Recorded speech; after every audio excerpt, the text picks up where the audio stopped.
Já estamos de volta. Hoje o assunto aqui no Mais Saudável é o perdão. E você vai lá, corre, pega o telefone, dá tempo de participar do sorteio ainda no fim do programa. Tá no finzinho, pega agora o telefone 0800 777 0021 ou 19 3871 9620. Daqui a pouquinho eu sorteio um livro do Papa Francisco em que ele fala sobre perdão. Tá aí, quem sou eu para julgar? Então corre lá, pega o telefone, que ainda dá tempo de participar do nosso sorteio. Ó, eu falei que nesse bloco a gente ia falar do perdão de pais para filhos, de filhos para pais. Tem pergunta para nós que chegou por e-mail no nosso telão interativo, exatamente sobre isso. Vamos ver de onde vem a pergunta? Olha aí o barulhinho do nosso telão interativo. É do Marcos Vinícius, de Niterói, no Rio de Janeiro. Olá, pessoal. Meus pais são separados desde a minha infância e mesmo hoje em dia ainda não consegui perdoar o meu pai por ter formado uma nova família. Como eu posso fazer para conseguir perdoá-lo? Como que a gente pode ajudar o Marcos? Bom, Marcos, eu acho que uma das primeiras coisas é conseguir entender o que está por trás desse não conseguir perdoar. É muito genérico falar, formou uma nova família. Como foi essa formação? O que aconteceu? O que te feriu? Em que momento você se sentiu atingido com a formação dessa nova família? Existem N fatores, né, na dificuldade do perdão. Então, numa situação como essa, realmente ter que voltar. Já faz tempo que isso aconteceu, mas falar sobre isso. Por isso que na análise a gente pede para as pessoas falarem. A elaboração do que aconteceu provavelmente ainda não foi feita. É como se fosse um luto. Muitas vezes a separação de pais é para os filhos como um luto e tem aqueles que não elaboram. Por falta de tempo, por não passar por um terapeuta na época da separação, ou porque simplesmente a família fala, não, vai ficar tudo bem, assim mesmo. Tenta proteger a criança. Exatamente, acaba não protegendo, mas a criança fica tão vulnerável diante de algo que ela não aprendeu a lidar com a separação. Então, é numa fase muito difícil de formação em que isso acontece. Então, é relaborar. Relaborar significa falar e dar um novo significado para aquele acontecimento. E acho que para a criança também tem um fator muito difícil, que ela vê o pai e a mãe como figuras intocáveis, na verdade, muitas vezes não sabe o que está acontecendo ali na vida do casal. Isso. Então, é mais complicado para a criança entender, ela se sente abandonada. Acho que é por isso que é difícil ela perdoar também. E quando ele coloca muita questão de uma nova família, me soa um pouco a questão do desamparo. Fui desamparado porque o pai conseguiu uma nova família, formou uma nova família. Me esqueceu. Exatamente. E tem N, assim, cada um vai receber isso de uma maneira. Se ele tem um irmão, de repente o irmão recebe de uma outra maneira totalmente diferente. Por isso que é muito importante poder falar sobre isso para ir tomando novos significados e principalmente para reconhecer sentimentos relacionados a isso que talvez não são reconhecidos.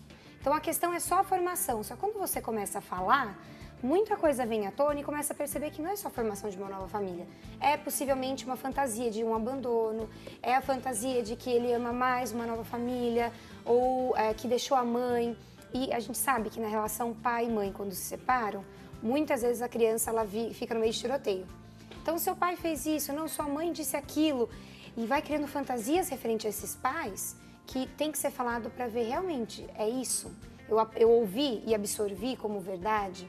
Então, eu indicaria para o Marcos, terapia. Exatamente, é um processo terapêutico para que ele tenha um lugar onde ele possa falar, que não seja um lugar da família, que seja uma pessoa neutra, para que ele possa tomar novos significados sobre isso e entender onde que está pegando essa nova reelaborar, família. né? Exatamente. E o contrário, doutora Karine, os pais muitas vezes têm expectativas com relação aos filhos, projetos para a vida inteira, e aí quando não acontece tudo isso, o pai pode ter aquele sentimento também ruim em relação ao filho e ele precisa aprender a perdoar o filho também.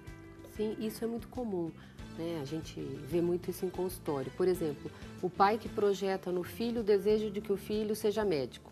E ele resolve ser engenheiro ou ser professor de matemática. Ele não queria ser médico. E aquele pai não aceita.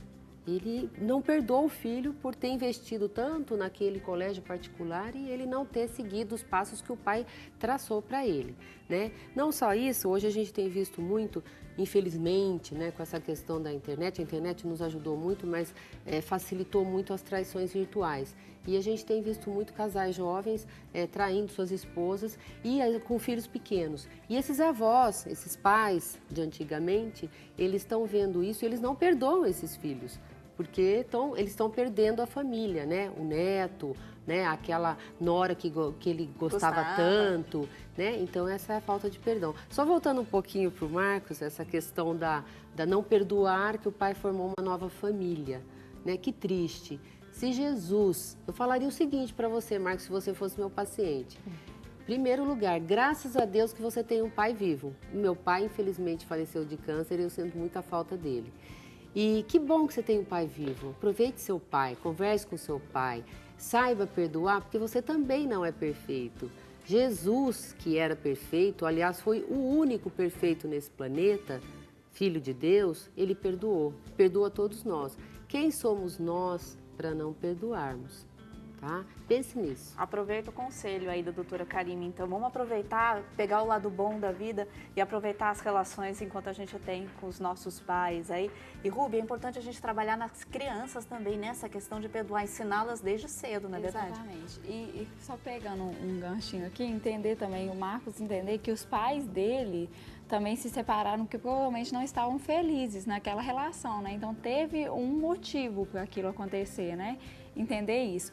E a questão da criança é muito importante já as crianças perdoarem, né? Mostrar, já colocar as crenças, porque o adulto ele se forma através das crenças que nós colocamos nas crianças, né? Nós somos formados por nossas crenças, que vêm da família e do ambiente que a gente vive. Então, se você já ensina a criança a questão do perdão, de aceitar o não, né? De aceitar as diferenças de uma pessoa com a outra, fica muito mais fácil. Ela vai crescer um adulto muito mais compreensivo, né? Sem essa questão de ter que perdoar, de se magoar por qualquer não que ela ouvir, né? Então, vai ser muito mais fácil perdoar automaticamente. É muito mais fácil, né? Aprender a perdoar nesses casos, não é? Vamos trabalhar nisso, então, com as crianças desde cedo. Vamos fazer sorteio também, falando nisso? A gente está falando bastante do Papa Francisco, de Jesus. Olha o exemplo que a doutora Karime falou, não é verdade? Até Jesus perdoou e perdoou coisas tão graves que aconteceram. Por que a gente não vai perdoar? Não é verdade? Deixa eu pegar mais sorteio que chegou aqui, mais participação que chegou aqui para o nosso sorteio. Vai todo mundo aqui para a nossa urna, tá bom? Ó, todo mundo para a urna mais saudável vai concorrer ao livro do Papa Francisco. Deixa eu pedir para alguém sortear. A doutora Gabriela sorteia para a gente. Vamos ver para onde vai o livro?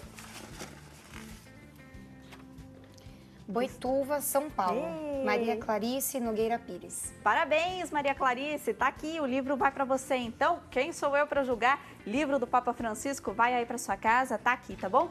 A gente vai enviar aí para sua casa. Obrigada pela sua participação, viu? Doutora Gabriela, doutora Karime, Rúbia, obrigada pela participação de vocês também. Obrigada. Espero que a gente possa ter ajudado um pouquinho as pessoas em casa, não é? Sim, espero que sim e que a gente consiga perdoar, se amar mais, se aceitar e poder enxergar que o outro, na posição de outro, tem o direito de tomar as próprias decisões. É libertador, né? Quando a gente consegue fazer, por mais difícil que seja, quando a gente consegue dar esse passo, é um peso gigantesco que é tirado das nossas costas. Então, que a gente consiga exercitar mais isso. E a importância sempre, não é? de buscar o autoconhecimento, né? Sempre. Buscar sempre o autoconhecimento, porque ele você vai se conhecer cada vez mais e desenvolver essa questão do perdão, de se colocar no lugar do outro, então vai se tornar muito mais fácil. E melhorar a saúde, inclusive, né, doutora Karime? E lembrar que se a mágoa se tornar patológica, procurar ajuda profissional. Não ter vergonha, né, gente? Acho que isso que é bacana a gente falar. A gente não pode ter vergonha.